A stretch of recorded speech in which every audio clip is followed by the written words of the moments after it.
Então, em nome do Pai, do Filho e do Espírito Santo. Amém. Ave Maria, cheia de graça, o Senhor é convosco. Bendita sois vós entre as mulheres e bendito é o fruto do vosso ventre, Jesus. Santa Maria, Mãe de Deus, rogai por nós, pecadores, agora e na hora de nossa morte. Amém.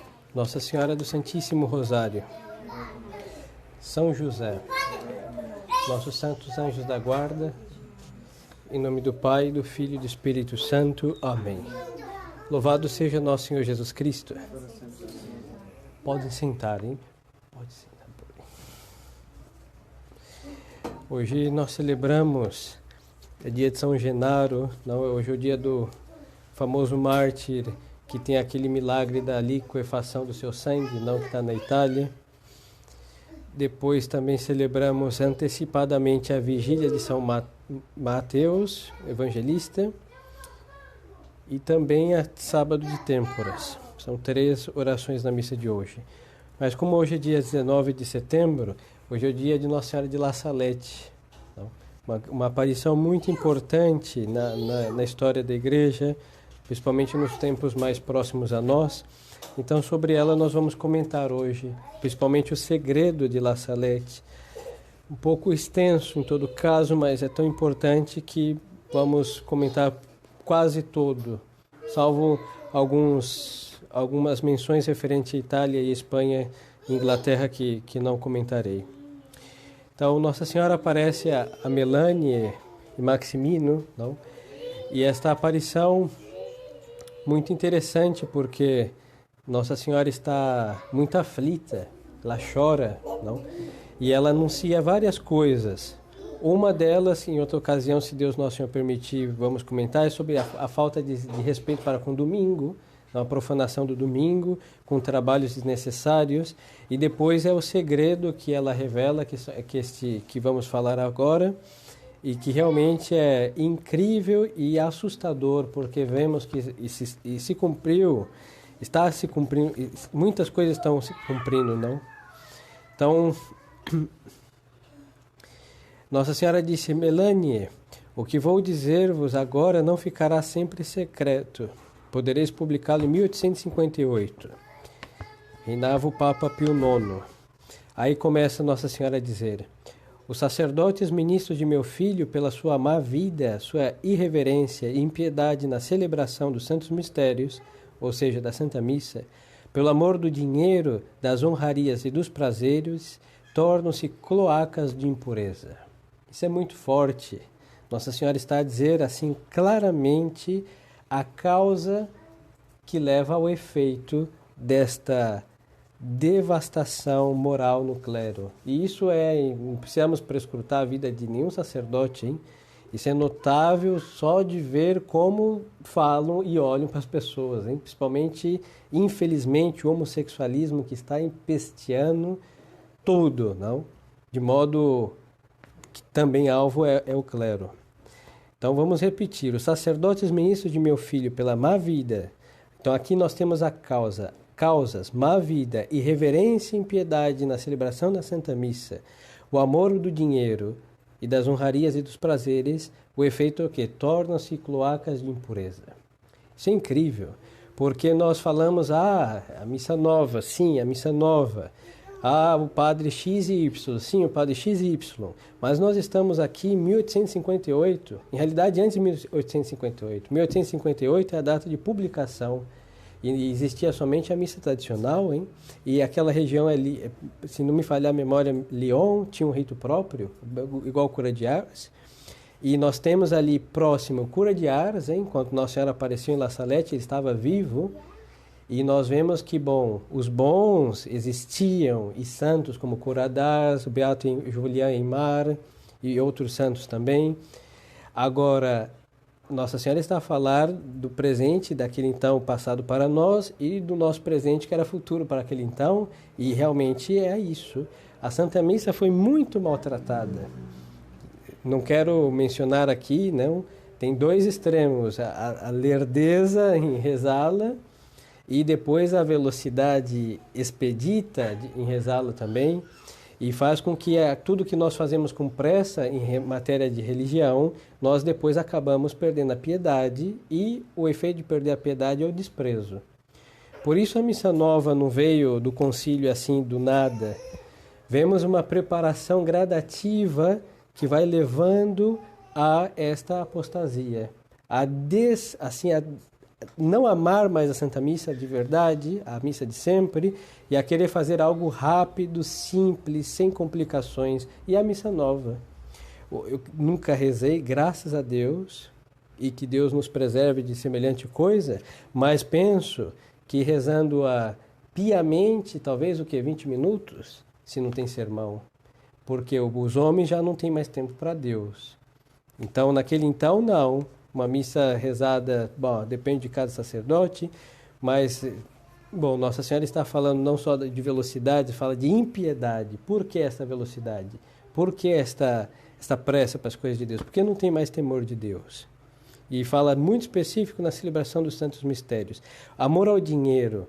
Isso daqui é coisa antiga e coisa presente também. É só olharmos, às vezes, como pedem dinheiro. Isso é muito feio, porque na fé católica, todos os católicos sabem das suas obrigações para com a igreja, para manter os seus ministros, para manter o templo, para manter a piedade. Não, por isso nos pés das imagens tem o seu cofre para manter o culto aquele santo. E nunca se precisou implorar dinheiro. E nós vemos hoje, por exemplo, a difusão entre os modernistas, a pastoral do dízimo. Os padres nem se preocupam se as pessoas se confessam todos os meses, ou a cada 15 dias, ou uma vez por ano, mas se não estiver a maligna tarjeta do dízimo, ele não é um bom fiel. Então, só é o bom fiel, só é fiel à igreja quem paga dízimo. Amor ao dinheiro, é verdade que a igreja, a manutenção do templo precisa de dinheiro, como toda casa, como toda vida, mas agora colocar a religião a serviço do dízimo, há uma inversão de fins. Isso é diabólico. E tornar-se cloacas de impureza. É um efeito inevitável, porque reverência para com as coisas de Deus, amor ao dinheiro, cobiça de prazeres e honras, vai facilitar a vida impura. Não? Isso é uma coisa de suma evidência. E disse Nossa Senhora, sim, os sacerdotes atraem a vingança, e a vingança paira sobre as suas cabeças. Porque da mesma forma que o sacerdote pode aplacar a ira divina, rezando e oferecendo o santo sacrifício, se ele não faz isso, ele levanta o obstáculo que impede Deus nos castigar, e se ele peca, aí clama mais castigos, assim que é uma suma desgraça a vida depravada dos ministros. E aqui nem falamos das misérias pessoais que cada um deve ter por aí, mas eu digo assim, o descaro e o escândalo de fazê-lo publicamente, e assim o escândalo leva à morte as almas, de certo modo, afastando de Deus. E muitos, às vezes, encontramos que têm ódio à nossa religião por causa desta classe de sacerdotes. E assim levam muitas almas a afastar-se da salvação pelo escândalo. Ai dos sacerdotes e das pessoas consagradas a Deus, que pela sua infidelidade e má vida crucificam de novo o meu filho. Os pecados das pessoas consagradas a Deus bradam ao céu e clamam por vingança. Eis que a vingança está às portas, pois não se encontrará mais uma pessoa a implorar misericórdia e perdão para o povo. Não há mais almas generosas, não há mais ninguém digno de oferecer a vítima imaculada ao Eterno em favor do mundo. Aqui são tudo queixas de Nossa Senhora, em La Salette, e aos prantos, Nossa Senhora estava chorando e aflita com semelhante revelação. Deus vai golpear o mundo de modo inaudito. Ai dos habitantes da terra, Deus vai esgotar a sua cólera e ninguém poderá fugir de tantos males acumulados. E vai seguir agora um outro aspecto deste castigo. Os chefes, os condutores do povo de Deus negligenciaram a oração e a penitência, e o demônio obscureceu suas inteligências. Isso é muito de se sentir muito próximo, porque outrora os chefes, as autoridades representavam a Deus, não? Quer o Senhor Rei, representando Deus no Estado, quer o Papa, que é o vigário de Cristo, por isso todo respeito ao sumo pontífice, e ele se comportava como representante de Deus na terra pela verdade da doutrina, pela integridade moral do que ele ensinava em fé e moral. Isso era totalmente divino, indiscutível. Hoje já temos, todo o concílio, toda a destruição, tanto em matéria de fé e de moral. Depois, o pai dentro de casa é uma autoridade de Deus. O pai, como esposo, representa Deus. A mãe também representa a autoridade divina para com seus filhos. E assim como Cristo amou a igreja, se entregou por ela, então a união da igreja com Cristo, união prefigura, mostra a união do esposo para com a sua esposa. E assim essas autoridades perderam a referência para com Deus. E por isso, e por que perderam? A falta de oração e de penitência. Então, as autoridades que não rezam e não fazem penitência, elas vão cair nos seus pecados e vão se afastar desta ação benévola de representar a Deus no âmbito que a divina providência assim os colocou. E o demônio obscureceu suas inteligências. E é uma coisa lamentável quando a autoridade, a cabeça, é nécia. Não? Por quê? Porque todos os governados ficam desnorteados. Isso acontece, nós falamos dos problemas políticos, quer do Brasil, quer do exterior, mas pode reinar direita, esquerda, o que for. Se não estiver com Deus, vai ser uma desgraça. Uma vai ser lenta e a outra vai ser cruel. Mas aquele que estiver sem Deus, seja o que for, esquerda, direita, em realidade quem está com Deus está na esquerda e disfarçado do que for, fará mal para a sociedade. E as cabeças, então, nécias, transformaram-se nestas estrelas errantes que o velho diabo arrastará com a sua cauda para fazê-los perder. Então, estrelas errantes é exatamente o que Nossa Senhora está a definir, essas autoridades, esses chefes e condutores do povo de Deus que não rezam e não fazem penitência. E por isso são nécios também. Deus permitirá à velha serpente introduzir divisões entre os que reinam, em todas as sociedades e em todas as famílias, sofrer-se-ão tormentos físicos e morais. Isso daqui também é tão real, não? Hoje a paz na família é uma coisa quase extinta, não? Ódios, primeiro entre esposo e esposa, competições, lutas, etc., rixas.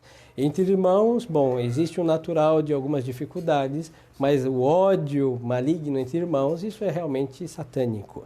E é o comum das casas e das famílias por aí.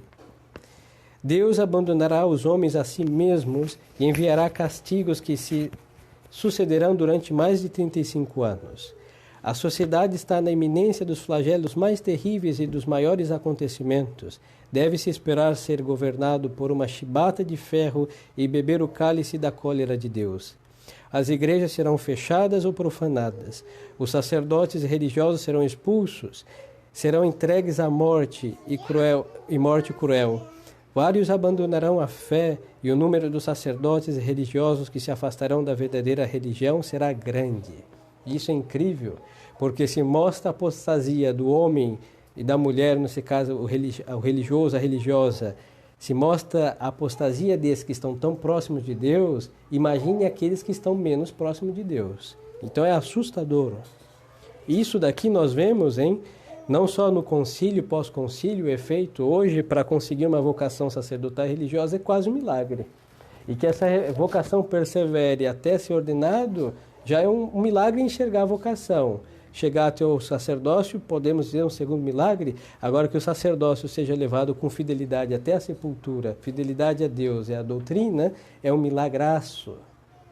E por quê? Porque realmente uma coisa leva a outra. A falta de causa exemplar no sacerdócio, a falta do temor de Deus, as autoridades que governem com inteligência, que represente a Deus, vão causar nos seus súditos esta inaptidão para as coisas de Deus. Então nós vemos hoje o homem moderno é fabricado para resistir a Deus.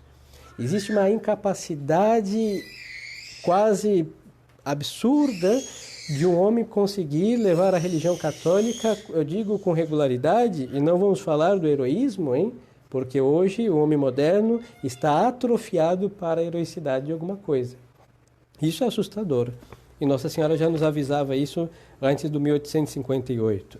Estamos somente vivendo o efeito dessas causas postas lá no passado. E ela diz: e entre essas pessoas encontrar-se-ão até bispos. No ano 1864, Lúcifer e um grande número de demônios serão soltos do inferno. Eles abolirão a fé pouco a pouco até nas pessoas consagradas a Deus. Assustador, hein? É aterrorizante ouvir isso, porque não é somente assustar-nos com verdades, são verdades que se realizaram e se realizam. E olha o que Nossa Senhora está a dizer: pouco a pouco. É gradativa. O homem não é apóstata do dia para a noite, mas é de minuto a minuto se afastando de Deus, até chegar no fim do dia, ao começar a noite, as trevas total da apostasia para deixar a Deus e a sua Santa Igreja.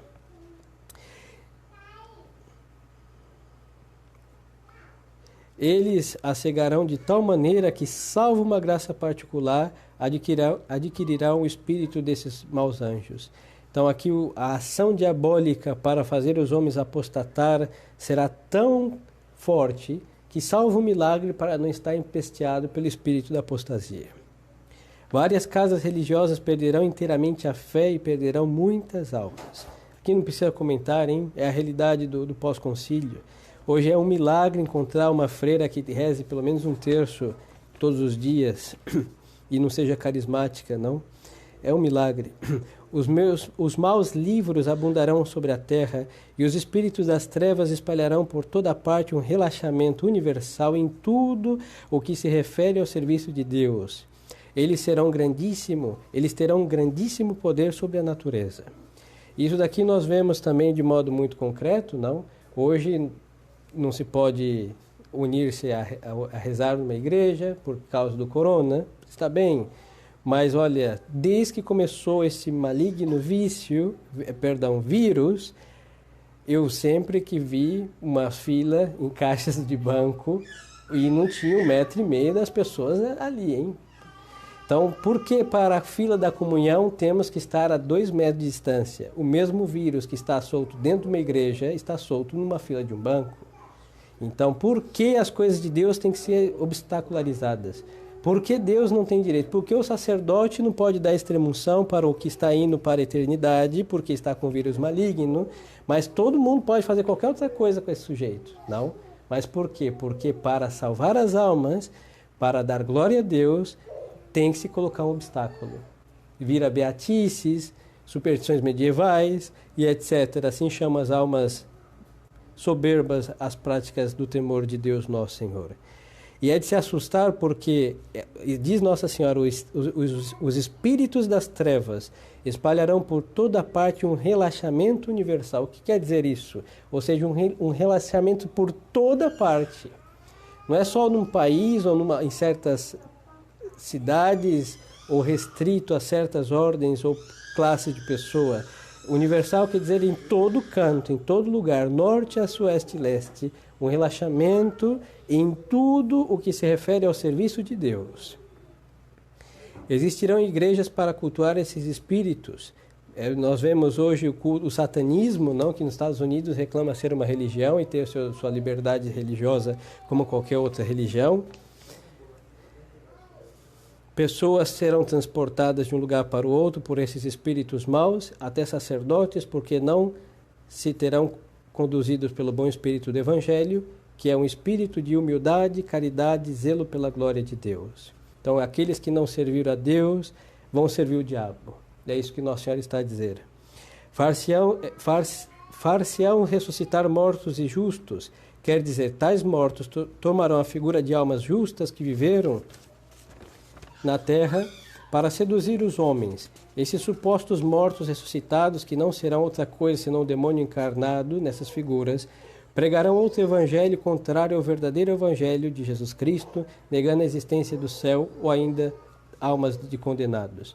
Então Nossa Senhora está a dizer que, bom, haverá prodígios em que os demônios vão simular a ressurreição de mortos, aparentemente mortos e depois recuperando a vida, mas não quer dizer que o demônio se encarna, não, o demônio não se encarna em nada e ninguém, mas ele pode simular, sem nenhum trabalho, uma morte aparente e uma ressurreição aparente. E assim vai encher os olhos das almas, prodígios, milagres, algo parecido como hoje vemos nos evangélicos, hein? Tudo é falso, Deus não faz milagres para aprovar e polular o erro. Todas essas almas aparecerão como unidas a seus corpos. Em todos os lugares haverá prodígios extraordinários, porque a verdadeira fé se apagou e uma falsa luz ilumina o mundo. Então vemos aqui, não, apagar o eclipse da religião e o aumento das superstições e das falácias do diabo. É mais ou menos duas balanças, não? Uma balança desce, outra sobe. Então, ao declínio da religião e da verdade, o aumento da mentira e suas falácias. Sempre é assim. E segue Maria Santíssima: ai dos príncipes da igreja que estarão ocupados apenas em amontoar riquezas acima de riquezas, salvaguardar sua autoridade e dominar com orgulho. O vigário de meu filho terá muito que sofrer, porque durante todo o tempo a igreja será entregue a grandes perseguições, será o tempo das trevas, e a igreja passará por uma crise pavorosa. Tendo sido esquecida a santa fé em Deus, cada indivíduo desejará guiar-se por si próprio e ser superior a seus semelhantes. E isso daqui não necessita comentário, hein? Hoje, cada católico para si é seu papa, é seu bispo diocesano, é seu sacerdote, é seu catequista, é seu pai e sua mãe. Cada um tem em si todas as autoridades necessárias. E esse espírito é anticatólico. O espírito católico sempre foi do princípio da autoridade. Existe uma autoridade posta por Deus e nós devemos nos submeter a ela. Nós só não nos submetemos a ela se por algum defeito aqueles querem nos arrastar para o mal. É a única resistência católica à autoridade possível, porque é necessário obedecer ante a Deus do que aos homens, como vimos nos Atos dos Apóstolos acontecer. Agora, esse ódio à autoridade, essa independência, os autodidatas, as pessoas hoje se instruem e nós recebemos, é uma questão natural, hein? Alguém nos ensinou a falar, a caminhar, a tudo. Uma criança não sabe nada, praticamente nada. Chorar e nada mais. Agora, na vida espiritual não é diferente, hein? Nós nascemos para Deus como crianças e necessitamos alguém que nos ensine a falar. Santa Igreja. E a Santa Igreja tem os seus representantes, suas autoridades, e nós, bom, se nos afastamos de certas, perfeito, por uma questão de fé. Mas só que nós temos que remontar-nos a uma autoridade, ao magistério da Igreja, hein? Aos santos que sempre nos ensinaram o que devemos fazer, e aos católicos que em semelhanças de circunstâncias tais como as nossas, ver o que fizeram e fazer a mesma coisa, mas sempre remontar a outro e não ter em nós mesmos a solução de todos os problemas, porque isso não existe. É o espírito individualista, é o espírito prepotente, orgulhoso do homem moderno. E que vemos isso em todos os âmbitos, na tradição também, de modo muito específico. Serão abolidos os poderes civis e eclesiásticos, toda a ordem e toda a justiça serão calcadas aos pés. Não se verá outra coisa senão homicídios, ódio, inveja, mentira e discórdia, sem amor pela pátria e sem amor pela família. E é a triste realidade, hein? Hoje pode ser que tenha-se bispo, mas ter ou não ter é a mesma coisa. Isso não existe, não? Se nós ter um pastor ou não ter o pastor é a mesma coisa, há um problema muito grave. E por que lhes digo isso? Não é só porque resistimos a certas autoridades, não. É porque se temos pastores, as ovelhas estão alimentadas e elas estão custodiadas. Nosso Senhor nos mandou o pastor alimentar e custodiar as ovelhas. Hoje todo católico está desnorteado, é cada um por si e Deus por todos. Não?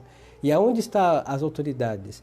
Se celebrar uma missa tridentina sem autorização deles, aí eles se pareceriam pastores, porque vão começar a perseguir os sacerdotes.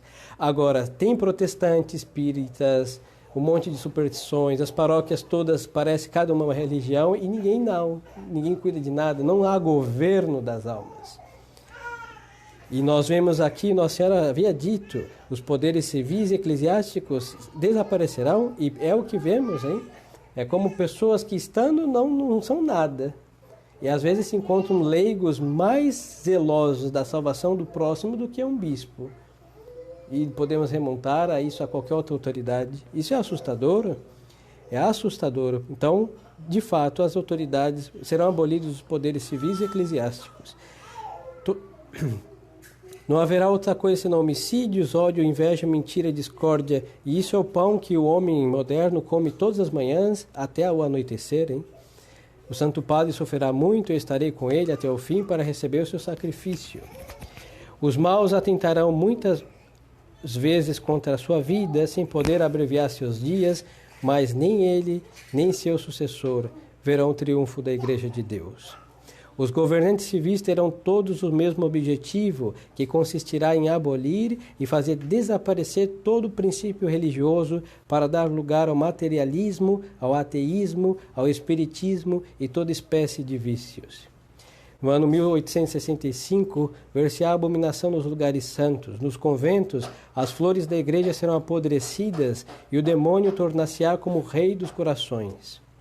Que os dirigentes das comunidades religiosas estejam atentos em relação às pessoas que devem receber, porque o demônio usará de toda a sua malícia para introduzir nas ordens religiosas pessoas entregues ao pecado, pois as desordens e o amor aos prazeres carnais estarão espalhados por toda a terra. A seguir haverá uma guerra geral e será horrorosa. Durante certo tempo, Deus não se lembrará mais da França nem da Itália, porque o Evangelho de Jesus Cristo não será mais conhecido. Os maus estenderão sua malícia, até nas casas as pessoas matar-se-ão e massacrar-se-ão mutuamente. Isso daqui é a triste realidade de muitos hoje, e mais um pouquinho para frente será universal também.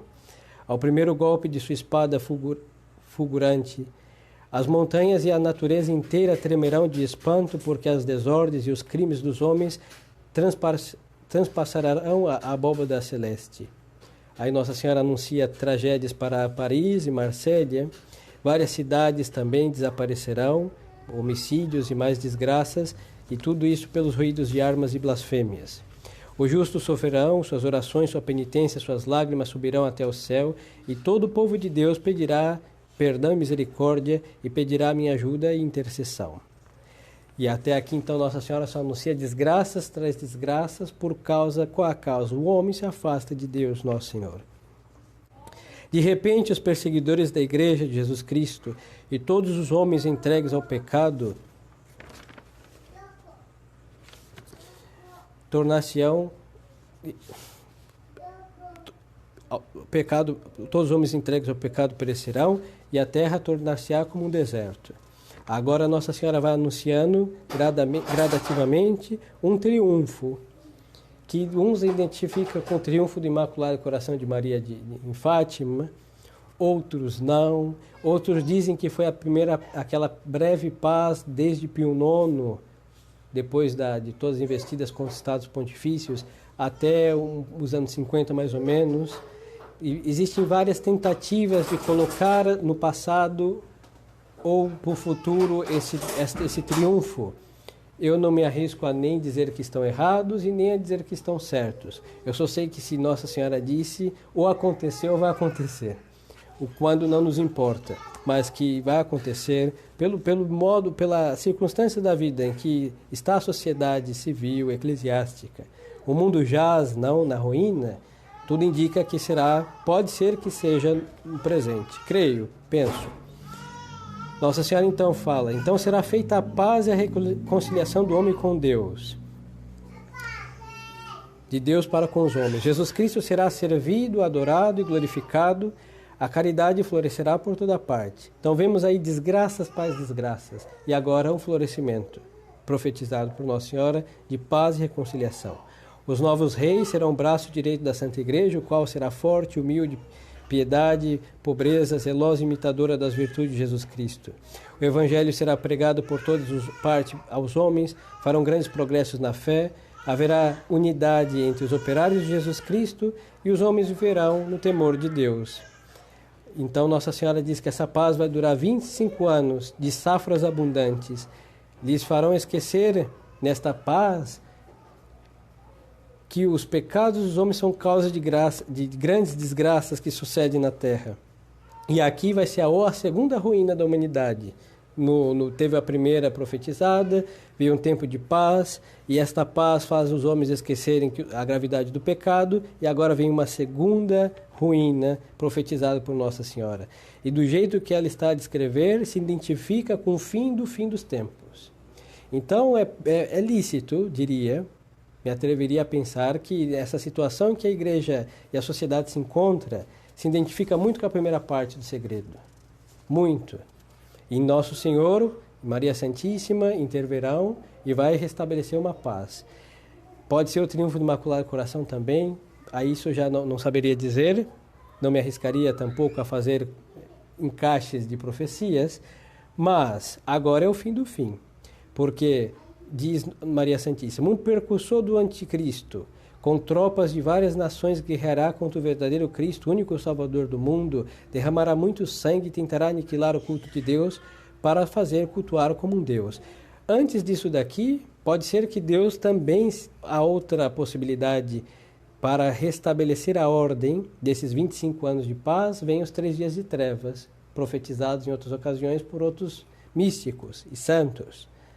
E aí, com todo o terror e pavor desses 3 dias de trevas, a humanidade que restar, o resto que ficar vivo, será gente temerosa de Deus, e desse temor de Deus faça progredir mais almas temerosas, até que eles se esqueçam da gravidade do pecado e venha a ruína dessa sociedade. Também isso é possível.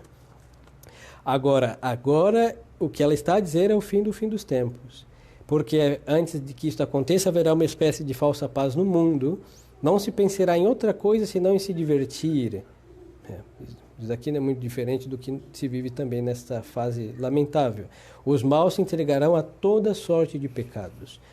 Mas os filhos da Santa Igreja, os filhos da fé, meus verdadeiros imitadores, acreditarão no amor de Deus e nas virtudes que me são mais caras. Felizes essas almas humildes, conduzidas pelo Espírito Santo.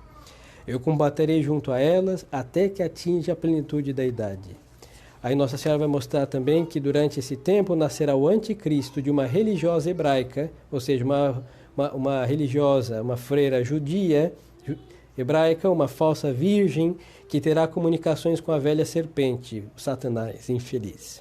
E o mestre da impureza, seu pai, será bispo, ou seja, uma freira, falsa virgem, judia, hebraica, que vai ter um pecado com um bispo, que será o pai deste infeliz que vai infernizar os últimos tempos. Ao nascer, vomitará blasfêmias e terá dentes.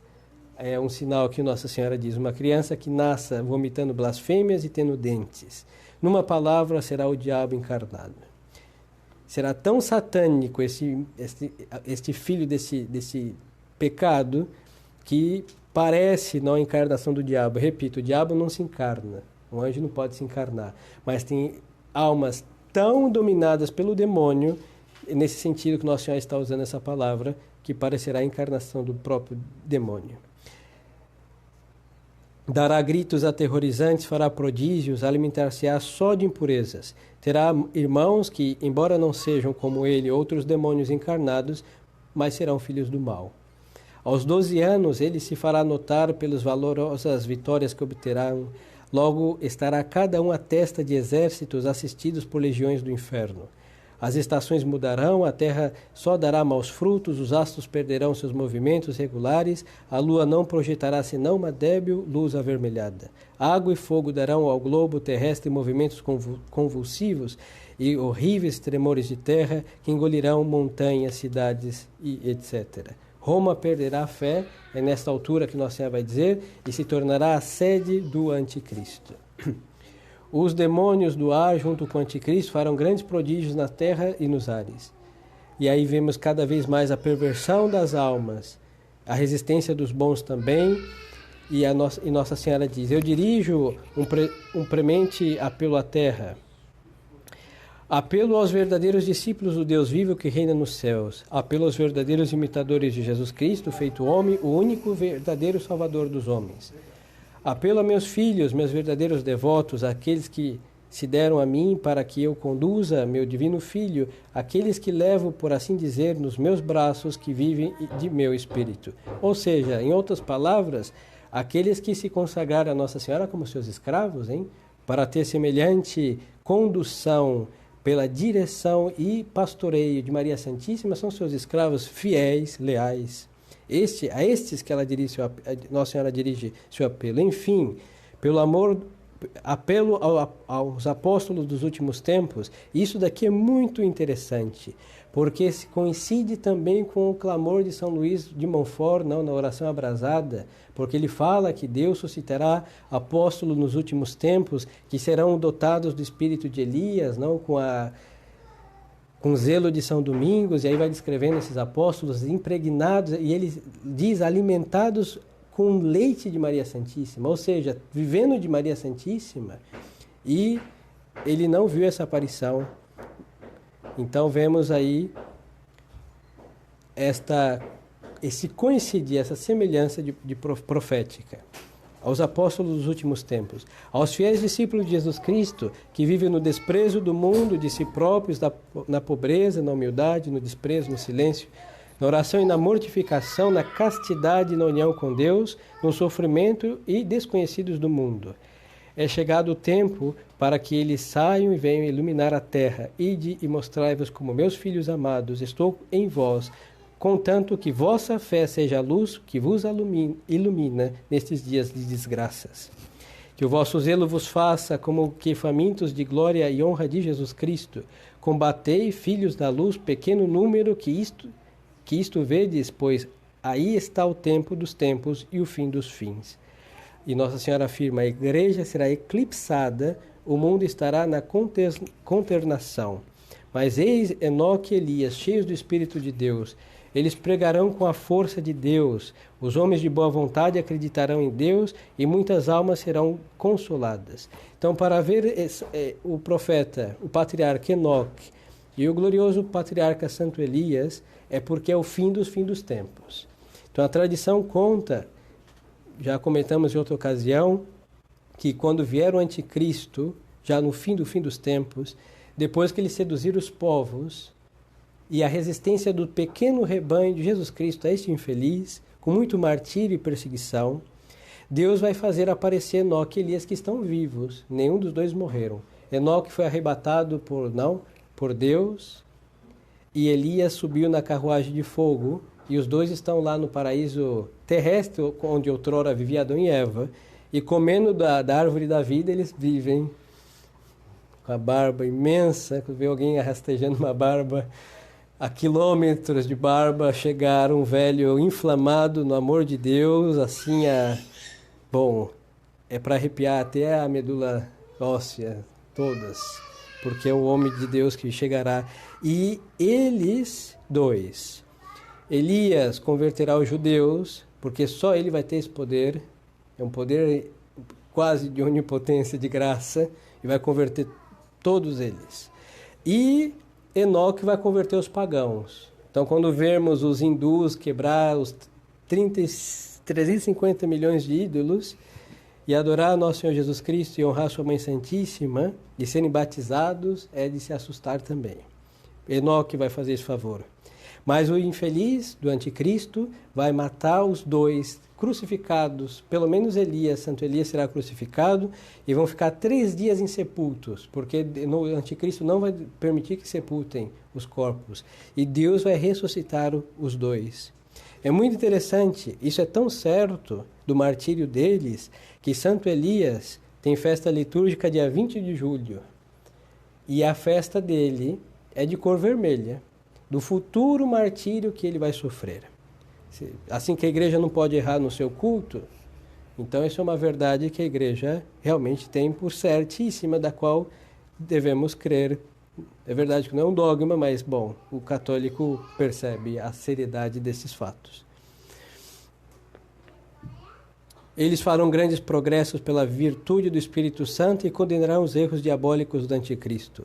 Ai dos habitantes da terra, haverá guerras sangrentas e fome, pestes e desgraças contagiosas, haverá chuvas feitas de saraivadas espantosas, de animais, trovoadas que abalarão as cidades, terremotos que engolirão países. Aí Nossa Senhora fala de vozes pelos ares, todos um pânico, propriamente um desespero. Quem poderá resistir se Deus não diminuir o tempo da prova? Deus se deixará dobrar pelo sangue, lágrimas e orações dos justos. Enoque e Elias serão mortos, Roma pagã desaparecerá, o fogo cairá do céu e consumirá 3 cidades. Nossa Senhora não menciona. Todo o universo será tomado de terror e muitos se deixarão seduzir, porque não adoraram o verdadeiro Cristo vivo entre eles. Aí fala do sol, que se obscurecerá, a fé, só a fé viverá. Então nós vemos aqui uma coisa muito interessante, cuja tentação de negá-la é muito forte, por parte inclusive do tradicionalismo. Fala que a fé vai se acabar. Não, a fé nunca vai se acabar. Temos que lembrar que a igreja não pode perder a fé em Deus. Não. É uma sociedade assistida pelo Espírito Santo, de tal modo que a igreja sempre vai crer no seu Deus, mesmo que isso seja restrito a poucos, por apostasia dos membros. Mas a sociedade, a igreja como sociedade não pode apostatar. As portas do inferno não prevalecerão contra ela, disse Nosso Senhor. Então, depois será asfixiado o demônio, o anticristo, não pelo sopro de São Miguel, arcanjo, cairá, e a terra, que durante 3 dias terá estado em contínuas evoluções, abrirá seu seio cheio de fogo. Ele será submerso para sempre com todos os seus nos despenhadeiros eternos do inferno. Então a água e o fogo purificarão a terra, consumirão todas as obras do orgulho dos homens, e tudo será renovado, Deus será servido e glorificado. Então aqui nós temos a mensagem de Nossa Senhora, o segredo em La Salette, que ela revelou àqueles 2 pastorzinhos, de muita simplicidade de vida, e nós vemos o cumprimento, pelo menos em sua grande parte, ou pelo menos a semelhança de acontecimentos profetizados com o mundo que nos tocou viver, não? Em todo caso, Nossa Senhora deixa muito claro a causa das desgraças, o homem que se afasta de Deus, e a fonte das graças, o homem que se aproxima de Deus. E isso daí é o que realmente Nosso Senhor sempre veio nos ensinar, não? Quando o homem se afasta de Deus, só desgraça. Quando o homem se aproxima de Deus, só graça. Então, sem atiçar o espírito apocalíptico e aparicionista, nada dessas coisas, mas aprender de mensagens sérias, aprovadas pela Santa Igreja, verdade que devemos a elas uma fé piedosa, mas em todo caso a seriedade e a autoridade da Igreja que as aprovou nos faz estar atentos e vigiando, porque esta causa, este feito é algo que acompanha a história de cada ser, tanto indivíduo como sociedade. O homem se afastar de Deus encontrará a ruína, já se afastando de Deus. E o homem que se aproximar de Deus encontrará Deus e nele terá a graça para vencer todos os males. Então pensamos Nossa Senhora nesse dia, nas nossas orações, a Maria Santíssima, essa graça da fidelidade. Ser fiel a Deus, ao cumprimento da nossa religião com heroicidade, não com espírito medíocre, é uma coisa que o mundo cada vez dificulta mais. Nunca foi fácil, hein? Ser católico nunca foi fácil e nunca vai ser. Agora, o mundo de hoje está dificultando, mas nós, às vezes, por talvez um romantismo, drama em realidade, pensamos que é o pior. Não, viver nos 3 primeiros séculos da igreja, eu creio que era um pouco pior, hein? Aparecer fora da catacumba e depois estar esquartizado por aí, era muito pior. Então, se eles conseguiram, com a mesma graça do mesmo Deus que adoramos e a mesma graça que nós estamos aqui para receber, nós podemos viver no mundo que não é tão cruel como os primeiros séculos da nossa religião. Então, nós não devemos nos desculpar, porque a graça de Deus assiste, mas assiste àqueles que querem ser assistidos e querem se deixar guiar por ela. Em definitivo, então, vamos nos aproximar de Deus e pedir a Nossa Senhora essa graça, que aí é o segredo da salvação da nossa alma. Louvado seja nosso Senhor Jesus Cristo. Em nome do Pai, do Filho e do Espírito Santo. Amém.